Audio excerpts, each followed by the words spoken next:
Hello and welcome to the viewers of this video.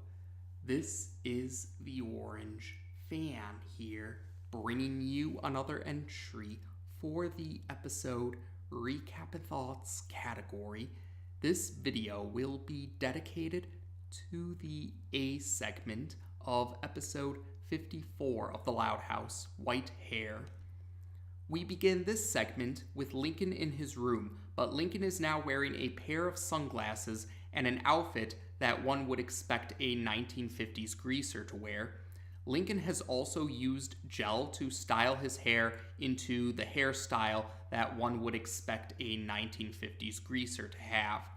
Lincoln is about to explain to the audience why he changed his look, but before he has a chance to do so, Clyde contacts him over the walkie-talkie, and Clyde reveals to us, the viewers, that Lincoln is planning to introduce himself to a new girl who's arrived in Royal Woods.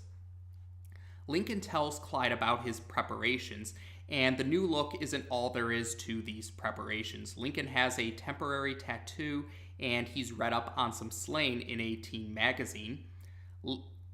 Clyde shows support for Lincoln's preparations, but Clyde also inquires if such preparations were really necessary. Clyde says that Lincoln is already cool the way he is. Lincoln appreciates Clyde's compliment, but Lincoln says that the new girl seems to be very cool. He brings up that the new girl has a bow in her hair, and Lincoln tells Clyde that he thinks he needs to up his game, in his words.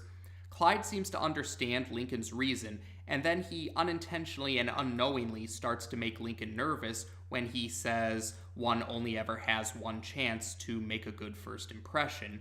And Clyde doesn't catch the sarcasm in Lincoln's voice when Lincoln thanks Clyde for what he just said. Clyde then inquires Lincoln about what exactly his plan is, and Lincoln says he's going to ride the bus this morning so that he can interact with the new girl one-on-one. Clyde thinks this is a good course of action, and he wishes Lincoln luck before ending the walkie-talkie conversation. After talking to Clyde, Lincoln says that there's one more obstacle he has to overcome before he sets his plan into motion, and that obstacle is leaving the house without his sisters figuring out his plan. Lincoln makes it to the front door, but before he has the chance to actually open the front door and leave the house, he's stopped by his sisters. Lincoln tries to play it cool, but the Loud sisters inquire Lincoln about if he really thought that he could leave the house without them noticing his new look. Lincoln insists that he's just doing something different for school for a change, but the Loud sisters don't believe Lincoln's explanation, and they insist that he tell them what's really going on. Lincoln is adamant about not telling them what's really going on, but unfortunately for Lincoln, Clyde contacts Lincoln over the walkie-talkie to suggest some topics that Lincoln could discuss with the new girl. So Clyde unintentionally and unknowingly reveals to the Loud sisters that Lincoln plans to introduce himself to the new girl. The Loud sisters are excited to hear about the new girl, and Lincoln tells Clyde he'll talk to him at a later time.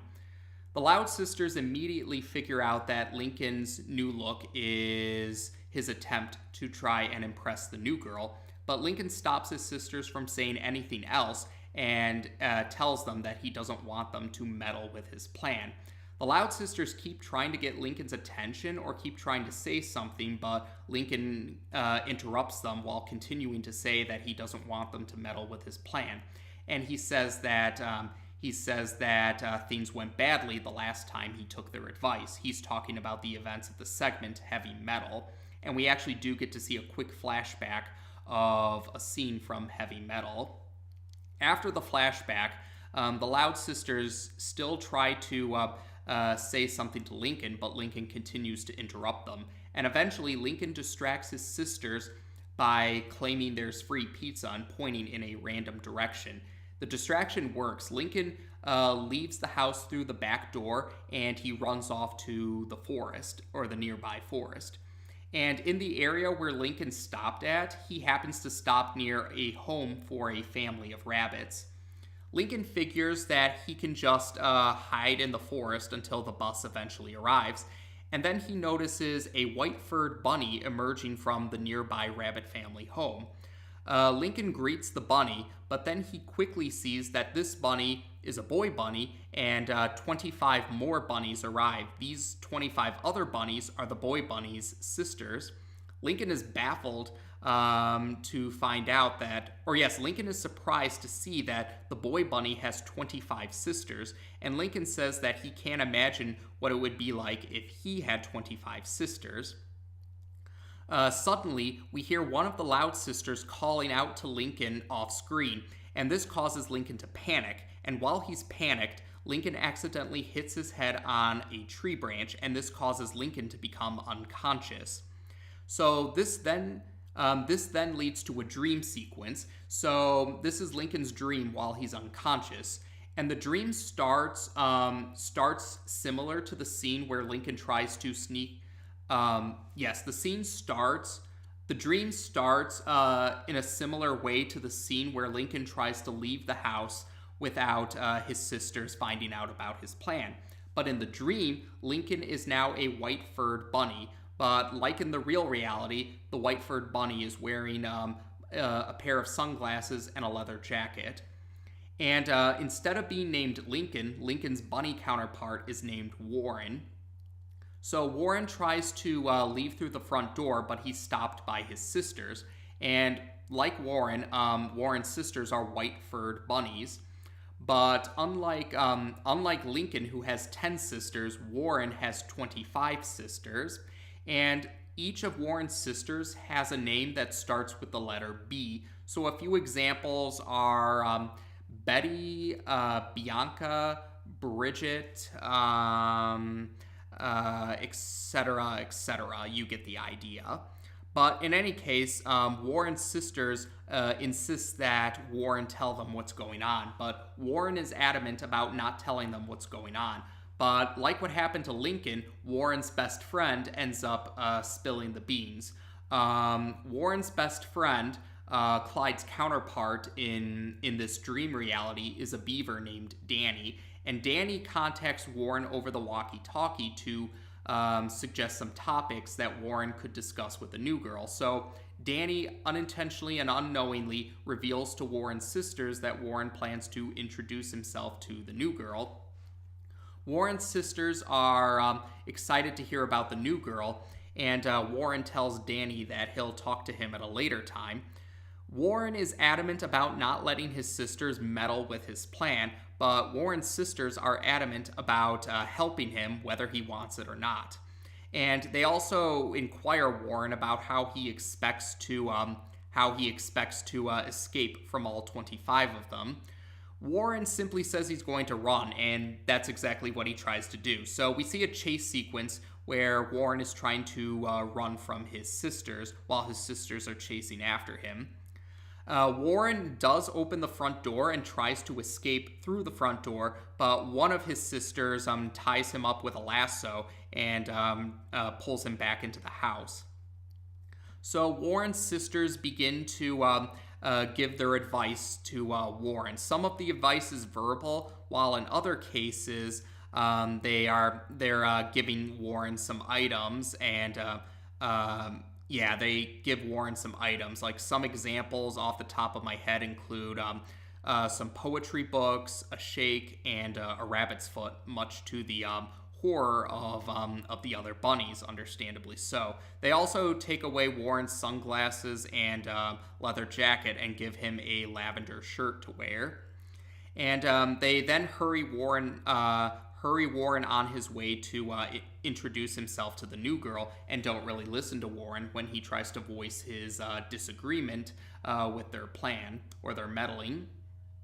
So Warren heads into the forest, and he sees the new girl. The new girl is a brown-furred bunny, and she's wearing an orange bow and an orange dress. Warren introduces himself to the new girl, but unfortunately for Warren, he doesn't leave a good first impression with the new girl.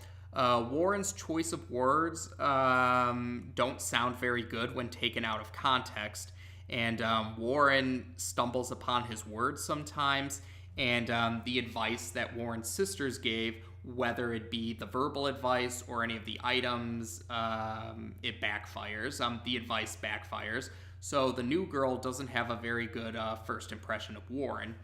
Eventually, another bunny arrives. This bunny has either gray fur or black fur, and he's wearing a pair of sunglasses and a leather jacket.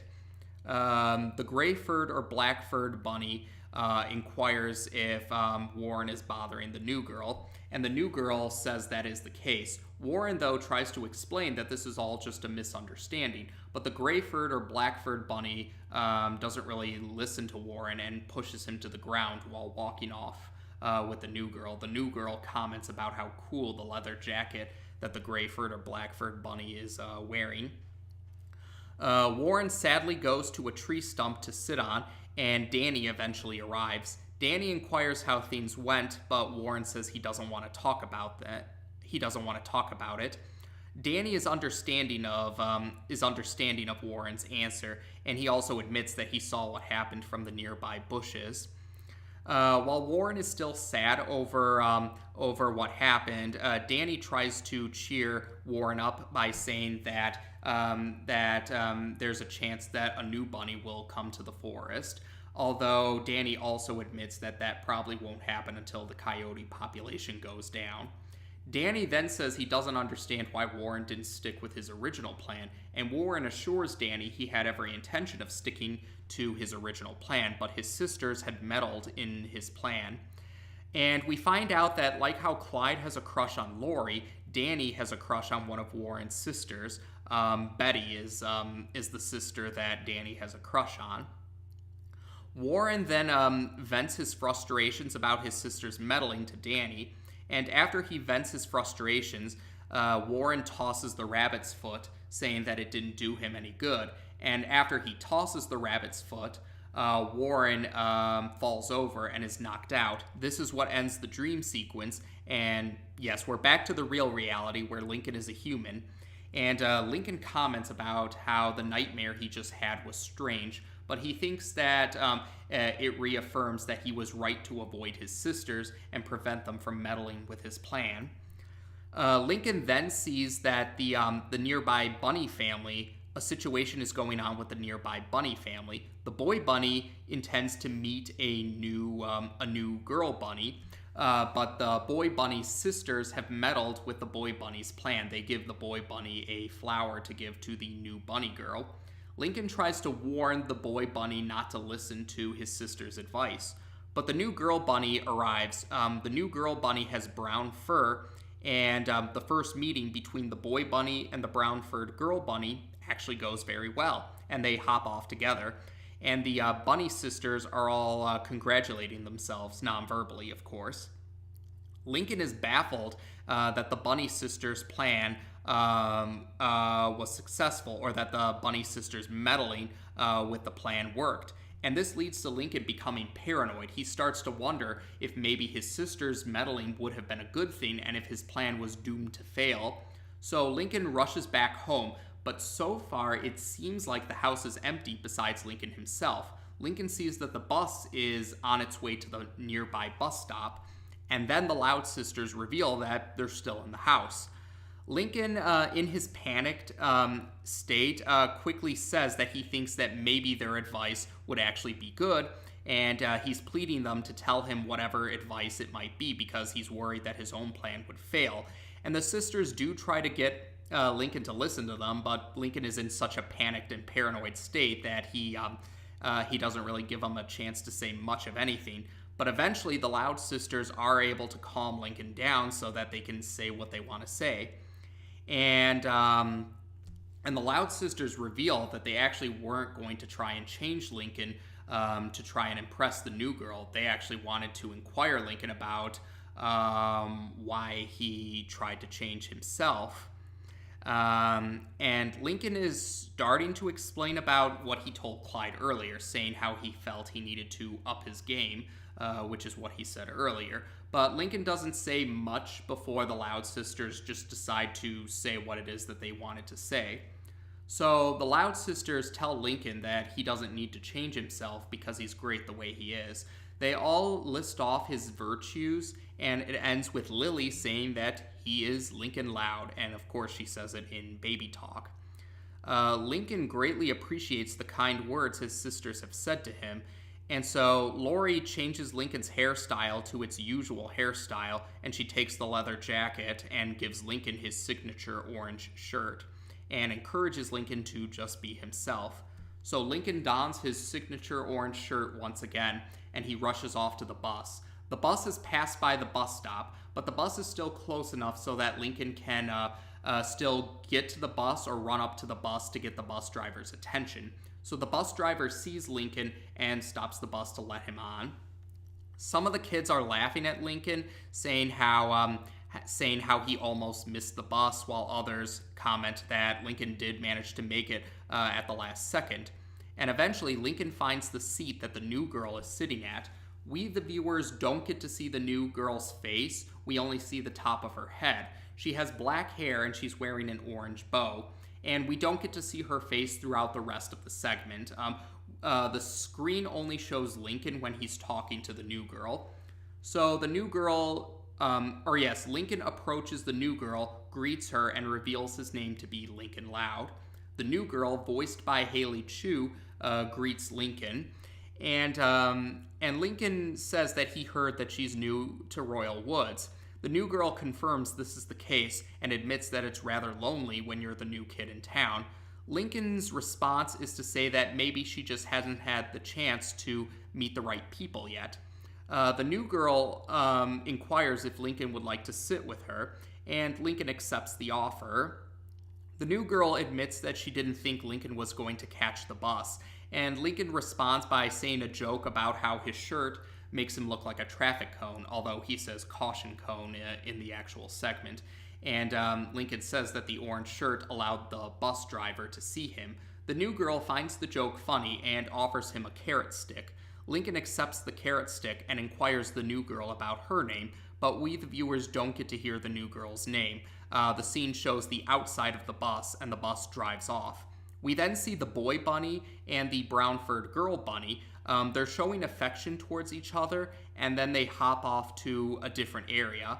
And that is how we end this segment. So this was the first A segment for Season 3 of The Loud House, and it's a very important segment because of two main details. One detail is that this segment is a reference to the show's development in some way, while the other detail is the introduction of a new character who will go on to become a recurring role character throughout Season 3. So first, let's talk about the development reference. Several interviews in the past have brought up that The Loud House was always intended to be a show about a big family, more specifically a boy with multiple sisters, but the specifics were different compared to the final version of the show. In the proto version of the show, we were going to have a family of bunnies. The show was going to be about anthropomorphic animals, with a family of bunnies being the main family. And we would have a boy bunny and his 25 sisters. And yes, the boy bunny's name would be Warren, and the 25 sisters would all have names that start with the letter B, like what we saw in Lincoln's dream sequence here. That was the original premise for The Loud House, or the proto version of the show. And these same interviews have also brought up that one of the executives of Nickelodeon had suggested that the show be about humans instead of anthropomorphic animals, and that's how we ended up getting The Loud House the way it is now. Now, I've seen some fans say that they do agree that it was a good call to have the show be about humans rather than anthropomorphic animals, and some fans at least have voiced that their reason for thinking this was the right call was because they figured that having 25 sisters would be hard to keep track of, especially if the show was going to have mostly segments rather than full episodes. Now, I've heard some places claim that The Loud House was originally going to have full episodes, but then they eventually went with mostly segments rather than full episodes. I've only heard about that here or there a little bit, but But in any case, if the proto version of the show really was going to be mostly segments rather than full episodes, then I certainly would understand why they went down to the 10 human sisters rather than the 25 bunny sisters, because 25 characters would be hard to keep track of. Some fans have admitted they still have a hard time keeping track of the Loud sisters, like which name goes to which sister, or like which name goes to which main personality or defining characteristic for which Loud sister. So considering that some fans admit that they still have a hard time keeping track of the Loud sisters, yes, it certainly would have been hard to keep track of 25 bunny sisters. So I definitely understand where some fans are coming from. And even some staff and crew members of the show have admitted that they think that the executive's suggestion to have the show be about humans rather than anthropomorphic animals was the right call to make. And I would have to agree. I think that it was a good call that the Loud House focus on humans rather than anthropomorphic animals. But at the same time, I still think it would have been cool to see what the proto version of the show would have been like. And Lincoln's dream sequence in this segment does give us an idea of what the proto version of the show would have been like.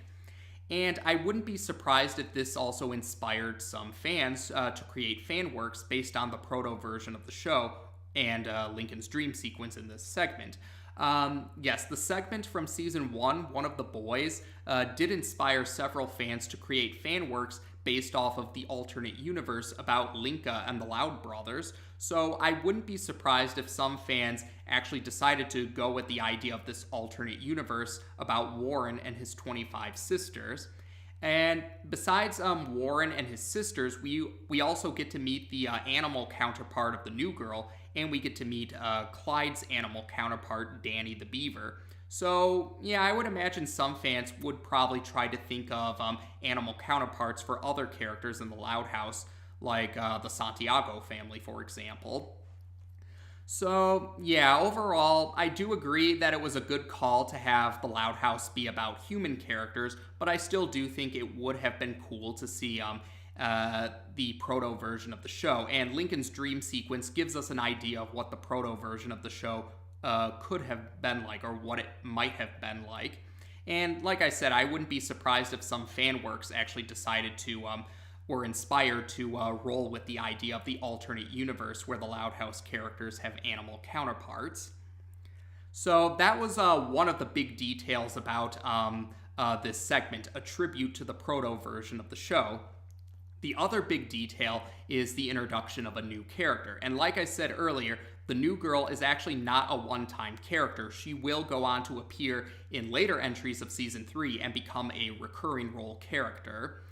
The new girl, it won't be until her next appearance. That's when the new girl, that's when we get to fully see the new girl. That's when we get to see her face, and that's when we get to find out her name and have a better understanding of what her character is like. And yes, I should also mention that the new girl does get a slight redesign. True, we only saw the top of her head in this segment, but I will say this much for the sake of trying to stay vague for those who might not have seen the later Season 3 entries, but the new girl, we can tell that the new girl did have a slight redesign. She doesn't have the orange bow anymore, and I think her hair might have a different hairstyle. Hard to tell since we only saw the top of her head, but at least I can say the bow isn't present in the new girl's new design when she next appears.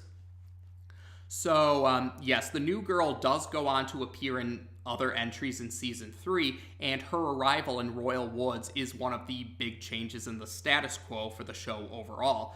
I might as well mention this now, but while the first 2 seasons still had changes in the status quo with Loud House, even though Loud House was mostly an episodic show, Season 3 in particular has more serialized elements compared to the first 2 seasons, and a few more changes to the status quo compared to the first 2 seasons. And the new girl's introduction is the start of these changes in status quo with regards to Season 3. Now, another detail that's interesting to bring up about the new girl is that even when this segment was the new girl's only appearance, some fans had noticed something similar or familiar about this segment, and it's in relation to a segment that's brought up in this segment. And other entries with the new girl kind of highlighted what some fans had thought with this segment by itself. But yes, some fans believe that the new girl was created to be a foil for Ronnie and Santiago. And even looking at White Hare by itself, I can see why. And taking the new girl's other appearances into consideration, yeah, I do think there's merit to the sentiments that the new girl was created to be a foil for Ronnie and Santiago. Some fans have also called the new girl a contrasting replacement character for Ronnie Ann. Yes, some fans have called her a contrasting replacement character to Ronnie Ann. But yes, the new girl and Ronnie Ann were both introduced to the show in similar ways. They both first appeared in a technical appearance rather than a formal appearance, since they weren't fully on screen. We at least heard Ronnie Ann make some noise off screen in Heavy Metal, even though we didn't see her. And in the case of the new girl, we only see the top of her head, but we do get to hear her voice, while we didn't get to hear Ronnie Ann talk in Heavy Metal. And I will go ahead and mention, or yes, like I said before, the new girl's next appearance is her first formal appearance, when we get to see her fully in person. And that matches up with how Ronnie Ann's first formal appearance was her second appearance overall. And it may very well just be a coincidence, but fans had also noticed how White Hare and Heavy Metal were both the A segment for this second episode of their respective seasons. And funny enough, three of the new girls' appearances in season 3, 2 other ones besides this one, happen to correlate with the segment and episode of two of Ronnie Ann's appearances in season 1. And yeah, they both also have a fourth appearance, but the fourth appearance doesn't correlate with the segment or episode number, or the segment letter or the episode number. And again, that could very well just be a coincidence, but it's an amusing coincidence all the same. But yeah, some fans definitely get the impression that the new girl is intended to be a foil for Ronnie Ann, and it'll be easier to clarify the similarities and differences once we have a better understanding of the new girl's character.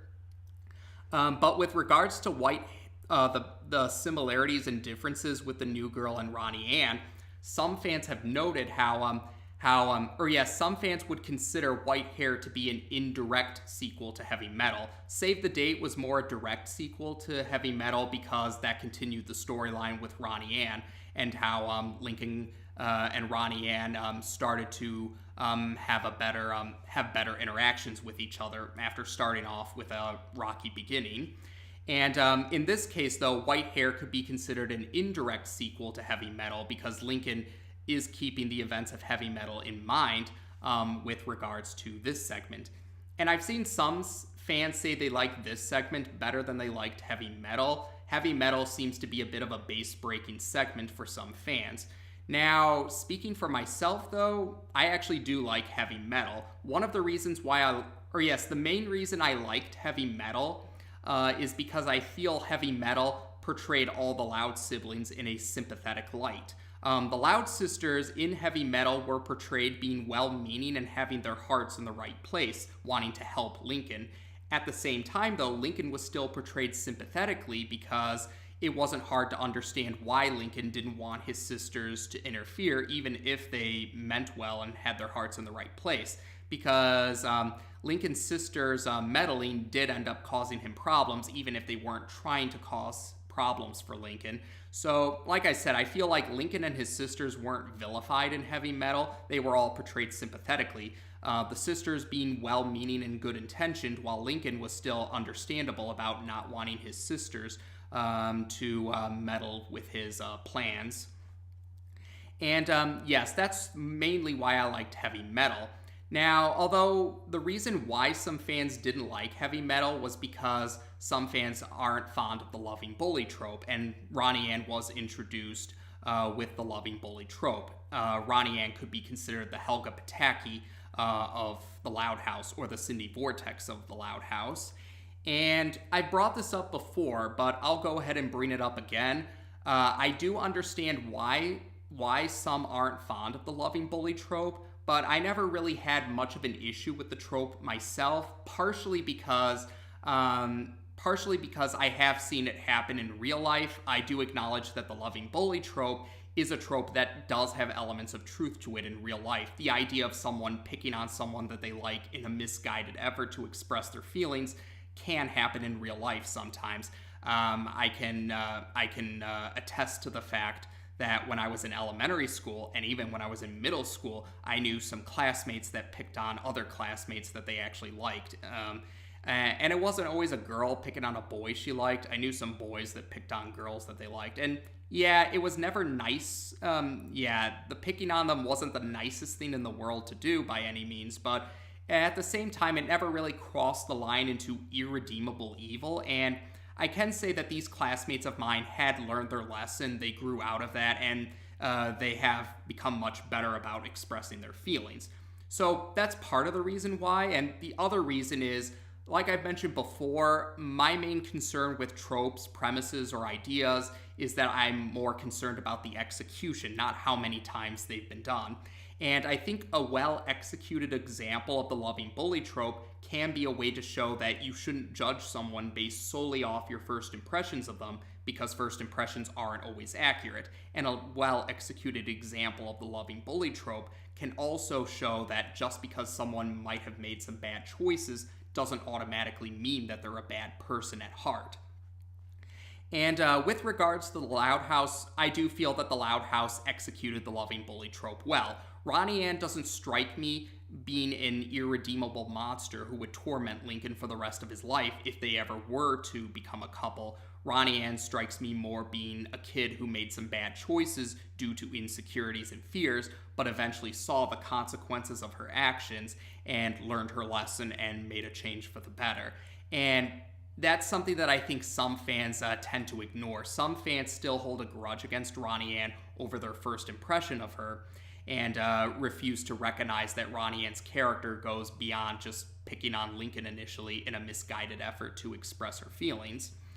And actually, yes, this segment kind of brought up why I've seen some fans use to justify their dislike for Ronnie Ann still. How some fans said that Clyde's point about how you only get one chance to make a good first impression some fans bring up how Clyde says you only get one chance to make a good first impression, and they use that to justify why they still don't like Ronnie Ann, saying, I don't like my first impression of her, first impressions stay with you. But I feel those fans are missing the point of Ronnie Ann's character, and missing the point about don't judge someone based solely off your first impression of them. Yes, you only get one chance to make a good first impression, but at the same time, you shouldn't judge a person based solely off your first impression of them. They're not always accurate. Now, that's not to say they can't ever be accurate, but again, there are cases where first impressions aren't accurate. And yes, and like I said, I don't think that heavy metal, or yes, I also feel that heavy metal executed the trope well, because I feel like heavy metal wasn't saying that it was a good thing that Ronnie Ann picked on Lincoln. It was more just acknowledging it can happen, and that's the impression I got here with this segment. When Lincoln said he didn't want his sisters to meddle because of how the advice they gave backfired in heavy metal, some fans took that to mean that was the show's way of saying just because the Loud Sisters were right about Ronnie Ann doesn't mean that that's always the case. And I feel even heavy metal by itself still illustrated that point well. At the end of heavy metal, Lincoln acknowledged that his sisters could be right, but pleaded to the audience not to tell his sisters that. And again, I felt that was heavy metal's way of saying just because the Loud Sisters were right about Ronnie Ann doesn't mean that that's always the case. And yeah, I don't feel like the show was saying it was a good thing that Ronnie Ann picked on Lincoln, just acknowledging it can happen sometimes. Some people really do have a hard time expressing their feelings properly for one reason or another. And to be fair, we still don't really know the full story behind Ronnie Ann's initial behavior. But yeah, I admit I went on a tangent there, but I felt it was important to kind of address since heavy metal and white hair do correlate with each other and help to highlight the similarities and differences between the new girl and Ronnie Ann. Now, but another detail about the Loud Sisters, yes, like how heavy metal portrayed the Loud Sisters in a sympathetic light, from my perspective, I do think that this segment also portrayed the Loud Sisters in a sympathetic light. This segment seemed to show that the Loud Sisters did learn their lesson about meddling in Lincoln's plans, and that was a good thing because, yes, I consider that to be a good thing because most fans would agree that the show tends to have a track record of having Lincoln be the one to learn a lesson while the Loud Sisters don't usually get to learn a lesson. They do sometimes. It wouldn't be right to say they never do, but the track record seems to favor Lincoln learning a lesson over the sisters. But this was one of the cases where the Loud Sisters actually did seem to learn a lesson. And again, just because the Loud Sisters were right about Ronnie Ann doesn't mean it always was the case, and the Loud Sisters recognized that in this segment. And the Loud Sisters actually were helping Lincoln to encourage him to just be himself. And some fans thought that was strange that Lincoln forgot that because in an earlier segment in season 2, the one with Rusty's younger brother Rocky, Lincoln was the one that figured that Lucy needed to be herself around Rocky, so some fans wondered why would Lincoln not see that about himself with regards to introducing himself to the new girl. And some fans pointed out that it's very possible in real life there are situations where, some fans would consider this to be an example many people would say it's easier to point out certain inconsistencies or problems when you're an outsider looking in. Sometimes you don't always see flaws or holes in logic when you're in the situation itself. So you could say that might have been the case with Lincoln. He was an outsider looking in on Lucy's situation, and he could see Lucy needed to be herself. But in Lincoln's case, he wasn't the outsider looking in. He was in the problem and the conflict right then and there. So, and that does happen in real life. I have known some people who might see some flaws or problems with other individuals' troubles, but don't see it in their own troubles. So again, I think that's just a reflection of real life. So yeah, I did like how the sisters learned their lesson about meddling with Lincoln's plan, because we do get to see them learn their lesson more. And it was nice to see them compliment Lincoln and point out Lincoln's virtues, which helped a lot because, again, the Loud Sisters really don't have the best reputation with some fans. Some fans do think that the Loud Sisters don't think very highly of the Loud Sisters. Let's just say the show had a track record of the Loud Sisters getting away with some very questionable actions. And now, I've commented before, I do agree that the Loud Sisters get vilified more than they really deserve, and some fans should really bring up. It's important to point out that the Loud Sisters do have their good qualities, but at the same time, I do think some fans have a point that the Loud Sisters on their worst days have gotten away with some pretty questionable actions. I do have to admit that that's also partially why I guess I didn't really have too much of a problem with heavy metal or Save the Date, is because while I do agree that the Loud Sisters aren't irredeemable monsters, I do think some fans had a point that the Loud Sisters on their worst days look like bigger bullies than Ronnie Ann ever did on her worst days. Ronnie Ann actually apologizing to Lincoln for her less flattering actions compared to the Loud Sisters, who tend to have a habit of being karma Houdinis, contributes to why I think Ronnie Ann comes out looking more sympathetic compared to the Loud Sisters, even if they all made some bad choices here or there. And to be fair, Lincoln's not perfect either. Lincoln's had his flaws too, but most fans would agree Lincoln tends to get hit with disproportionate retribution more than he really deserves. But that's besides the point. The bottom line is that I think that this segment did really well at showing that the Loud Sisters do love their brother and they do care about their brother. Yes, they have gotten away with some questionable actions, and they might not have apologized for some of their worst behavior, but they aren't irredeemable monsters who like to torment their brother. they do honestly care about their brother, and they do honestly want to help him out too. I mean, and that's what I liked about that segment. It reminds us that the Loud Sisters do have their good qualities. And this is something I liked about Season 3 overall. I would say Season 3 did a very good job about not really portraying the usual problems that some fans had with the first two seasons. Most fans would agree that they think the main flaw of the show is that the Loud Sisters tend to be karma Houdinis who get away with very questionable actions, while Lincoln tends to get hit with disproportionate retribution, or gets all the blame for a conflict he's only at most partially at fault for, or Lincoln getting singled out for something that other characters are guilty of doing. And I think they do a better job about that in Season 3. I feel like Lincoln doesn't really get made into the chew toy or the punching bag too often in Season 3, and I do think the Loud Sisters are shown more flattering qualities and not really portrayed being karma Houdinis either. I do feel like the Loud Sisters wouldn't have the notorious reputation that they have if the show was more willing to call them out for their less flattering actions and to show more of their virtues. And I think Season 3 does do well to show the Loud Sisters' good qualities. And yes, I think this is just the start of that. There is one entry, though, I will admit, in Season 3 that I really didn't like. I feel like that entry was kind of guilty of singling Lincoln out for something that other characters did, but that doesn't happen until towards the end of the season. We'll cross that bridge when we eventually get to it. But overall, I'd still consider it to be pretty... I still wouldn't call it the worst of the worst for the show. I still think my top 3 least favorite entries in the Loud House are in Season 2, at least as of the recording of this video. But yes, so I did like how the Loud Sisters were portrayed in a good light in this entry, and Lincoln didn't really get made into the punching bag or the chew toy in this segment either.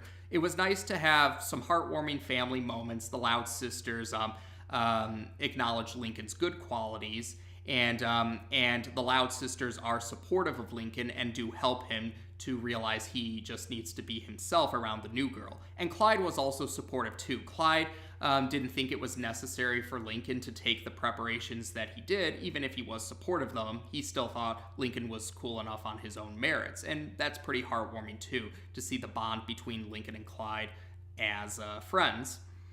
So, otherwise, yeah, I might say, I think that might be about it. There was a lot to talk about with this entry, but like I said, there was a reference to the proto version of the show, and this segment kind of does give us an idea of what to expect for the rest of Season 3.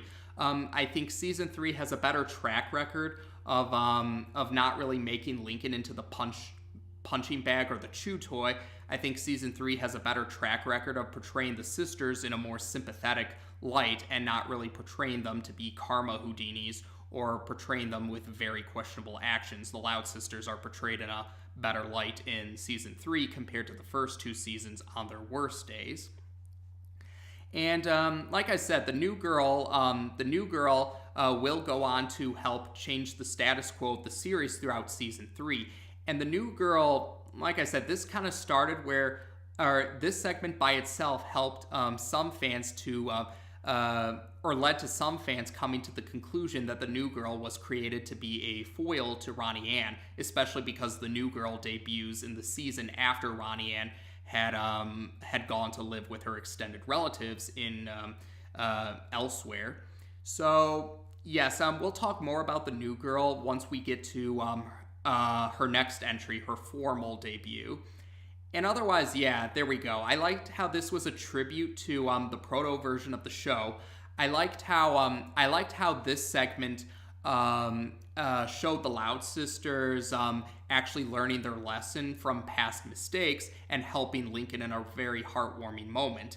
And it was also nice to see Lincoln leave a good first impression with the new girl. And the new girl does open up some possibilities for what will happen in later entries of the series, not just in Season 3, but in the upcoming Season 4, or upcoming as of the recording of this video anyway. But yeah, I would say that's about it. I did enjoy White Hare. I thought it was an interesting indirect sequel to Heavy Metal, and like I said, this did kind of lead to me becoming fascinated about the similarities and differences between Ronnie Ann and the new girl, and we'll talk more about that later on once we learn the new girl's name and have a better understanding of her character. But otherwise, I would say that's it for now. So as of this video, we've now discussed the A segment for episode 54 of The Loud House on this channel. Take care, and until next time,